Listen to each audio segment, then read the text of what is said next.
date, August 6th, is our county council meeting, first of the month of August, and we started at 6 o'clock with some awards, and one individual we recognized, I've known him a long time, and he deserved every bit of it. That was Dr. Ronnie Booth. He done tremendous things at Tri-County Technical College, and I've been around the state, and no doubt people say Tri-County Technical College is the best technical college in the state. It's meeting people where they are, and it's making a difference. From that, we had a recognition of just the Americans with Disabilities Act, and that is so important to our community, to know that all people have access, all people should be feel comfortable and respected when they're going into retail, recreation establishments, no matter what. We take that seriously. And then at the end, we recognize Farmer Market Week, and so get out there and buy your fresh fruits and vegetables. I love them. I don't eat as many as I should, so please support the local farmers by participating in that. And I've seen you out at the Anderson County Farmers Market. Yes, I've been there. My wife likes it. It's from folks that are in this area. So from that, we went into our regular county council meeting, and we followed the typical way we do things. Things go first, second, and third reading. And to start off, in third reading, we looked at certain roads that we've been talking about for a number of weeks now, that certain motor vehicle traffic just doesn't apply to that road. So in these cases, we want to tell the big trucks or the semis, it's not a good road for you to go down. We're gonna prohibit you from going down this road, but we will work with you to have an alternate route. That way you're not tearing up the road and getting into certain people's neighborhoods, but you're still able to do business. So we did that on, looks like 3 or 4 roads, and it made sense, and we've talked it out and received information from the council person of that district that was their intent. So from that, we went also into redoing the zoning advisory committees. And zoning is a wild process that it's not intuitive, but the staff makes a recommendation. Then we have a zoning advisory committee that's made up of people from that community, then the planning commission, then county council. So we're hoping that through this process, people are able to flesh out all of their concerns. We can know exactly what's going on before we make a big decision. Well, with that zoning advisory committee, we had people who weren't getting called upon very much, and so we wanted to reorganize how those meetings were done so that when people did come, they had substantive things to make decisions on, and that we in no way were wasting their time, because people were doing this in a volunteer nature, and because they were concerned about their community. So we reorganized that in a positive way so they can meet effectively but not have to meet too much. And then we went into how traffic and speeding is determined. I found this a little bit interesting. For speed bumps, periodically people say, Craig, I want a speed bump in my subdivision because I know this reckless teenager that comes through there going 80 miles per hour. Well, what Roads and Bridges does is they take a statistical sample of how many people are speeding and how egregious the speeding is.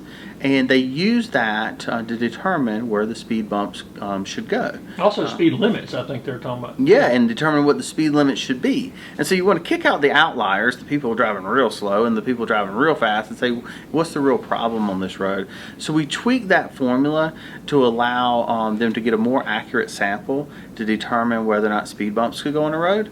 And then, like always, still 75% of that little community have to agree on it, which can be tough.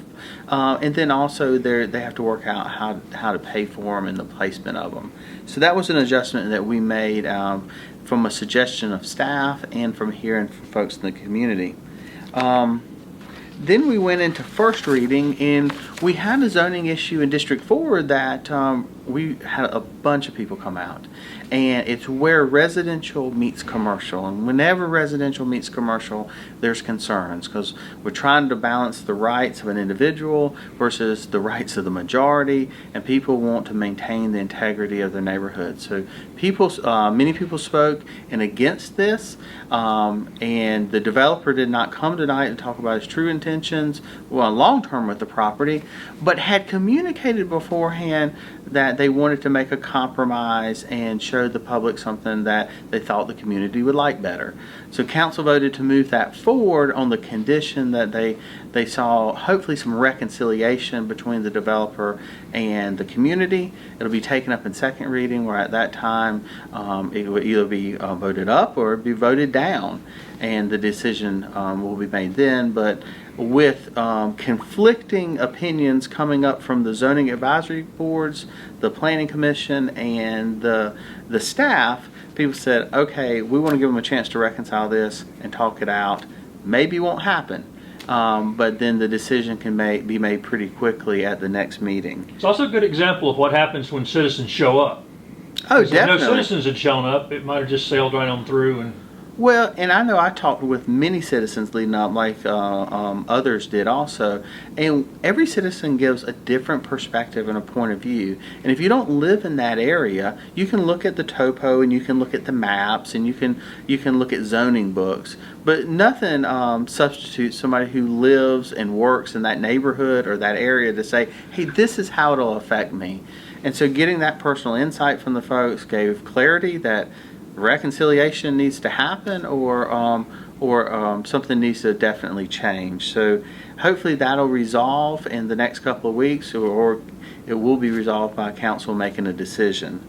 So from there, we tackled a little bit of an accounting issue that basically talked about capitalization of assets on our balance sheets. We go by a certain governmental standard. This was a recommendation by a national governmental body that does finance standards across the country for counties, and so we made that adjustment. One interesting thing that we took up next and was exciting is Arthrex has been a powerful presence in our community. They're investing a good bit, and many people are going to have the benefit of great jobs up there. Well, we went into an agreement, a partnership per se, with the town of Pendleton to work with the developer that's going to provide a certain amount of apartment housing that will allow for affordable housing in that area, because we're going to see an upswell of people coming in that area. Anytime you have great schools, great people, proximity to the interstate, and then you add on top of it an industry that is state of the art and pays people well and treats people well, you're going to see people come in that area. So we wanted to make sure that we're looking at housing in the same way that we look at infrastructure, and that we're being forward thinking in that. I think they said 500 high-end luxury apartments is what they're talking Yes, about. Really not expensive apartments. I mean, really nice places for people to live. Yeah, very nice places and a large number of them. And so anytime you operate with a company of that magnitude that's having that kind of impact, what excites us is not only being able to do that one thing, but it's these residual items that come from that people want to invest in the community. Developers see that potential. So from there, we did a couple of economic development things that are routine of nature. And when it comes to joint county industrial parks, it's basically an industrial park that exists on paper, but it makes it correct for the way we have to articulate and deal with things.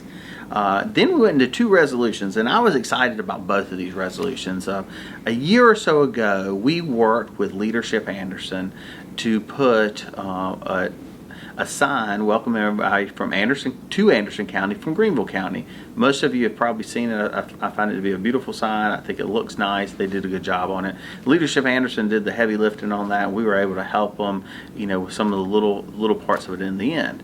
Well, we had such an outpour of compliments. People said, well, why don't we have it on the Georgia side? Because people are coming up from Atlanta in droves, going to Charlotte and Greenville. And so we had already allocated money in the budget this past year to put an identical sign coming up I-85 on the Georgia side, welcoming people to Anderson, because I've been in many places around the southeast and up in the northeast, and I say I'm from Anderson, and people say, hey, is that where exit 19 is? And you say no, they don't realize how big a county this is. And so that puts a sign on both ends of the county that really recognizes us and allows us to take advantage of that traffic.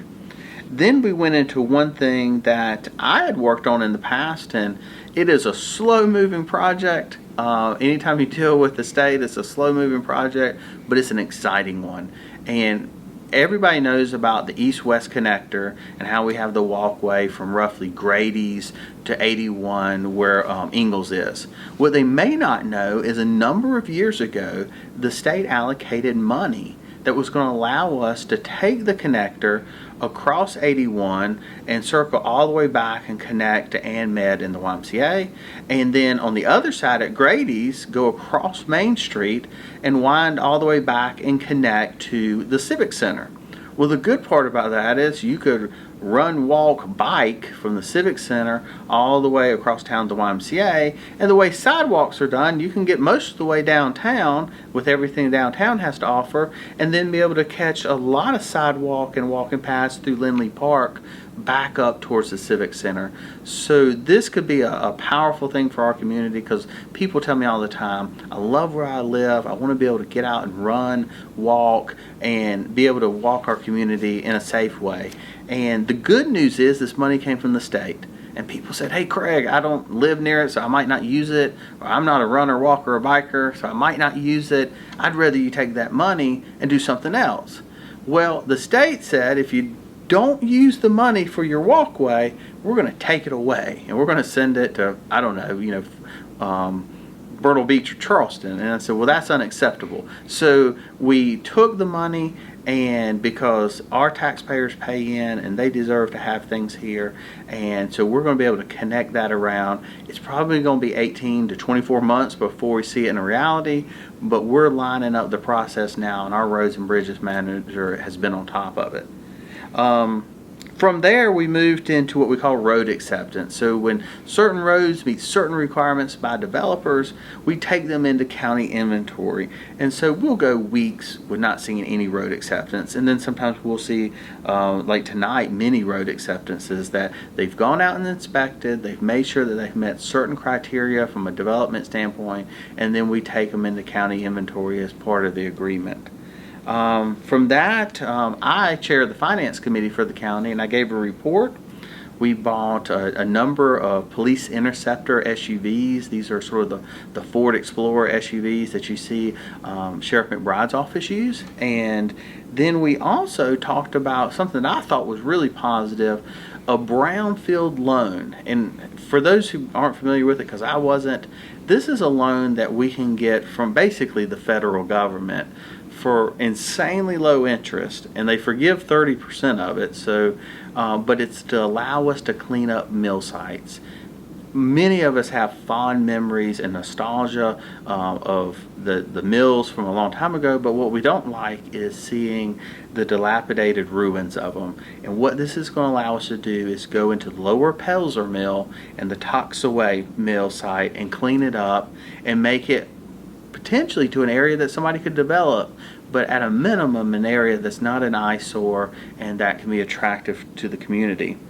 From there, we agreed on buying some lawnmowers and equipment to use that at the new TTI building, and then we also transferred some capital to buy laptops for the police cars, and not your ordinary laptop, but it's configured for what they need to do for their job. From there, we went into executive session, and in executive session we handled a whole host of matters. And what we do in executive session is, I don't want people to see it as secretive in nature, but it's items where we're trying to work in good faith for the county. Maybe we're purchasing property, or maybe we're making contractual arrangements, and it's something that we need to approve, and we put the items that we're working on, but it's not details that we need to put out into the public until they're solidified. So we're going to be buying some property to help with some of the trails and some recreation work we're doing in the county. We also went into an agreement with voters and registrations, because we're going to be receiving new voter machines to the county, and the county works with the state on that. We also are going to be looking at software solutions to integrate across the county, because we have many services that work together and we need to make sure that's correct. And then we're going to look at some energy services, where we have new buildings, we have old buildings, we have buildings that have been run the gamut, and sometimes we need to go and look and say, are we operating them efficiently, and can we do so better? And we need to sometimes have folks to help us with that, because in the county you can have old boilers and generators and HVAC systems that aren't of the same nature to your house, and you need to look at them from time to time and make sure that we're getting the right bang for the buck. From that, we all upped our, for the ones who are in attendance, updated who was on the library board. And I felt like most council members were very satisfied with who was on the library board. We have a strong library. I would encourage anybody to visit any of the branches. And I know myself, what I found interesting was you may not know how many web services the library offers. You can study foreign languages. You can do all sorts of things. I know my kids look at it, and I've gotten online. So if you're not wanting to come down for the traditional book, make sure you get signed up with the library and make sure these free services that you as an Anderson County resident are entitled to. From there, we ended like most meetings. We did some allocations to different projects in each individual district. And so these are just meaningful projects that come out of the fund from each council member. And it's usually because they're interacting with their district and they're talking to folks and they know what's important to the people in their district. And so that wrapped it up. It was a little bit of a long meeting. By the end of it, I felt like many of the council members were yawning. But we went into a lot of detail on a lot of different subjects, and as always, whether 2 people show up or 150 people show up, the most important thing we want you to realize is everybody gets to say their piece. And if something is of concern to you, or if something makes you happy, then we want you to be able to come out and express it, because the council does care, it does make a difference, and it does help us make better decisions. So all these items will carry on to the next meeting, and we'll look forward to the third Tuesday night at 6:30 in August, and we'll reconvene.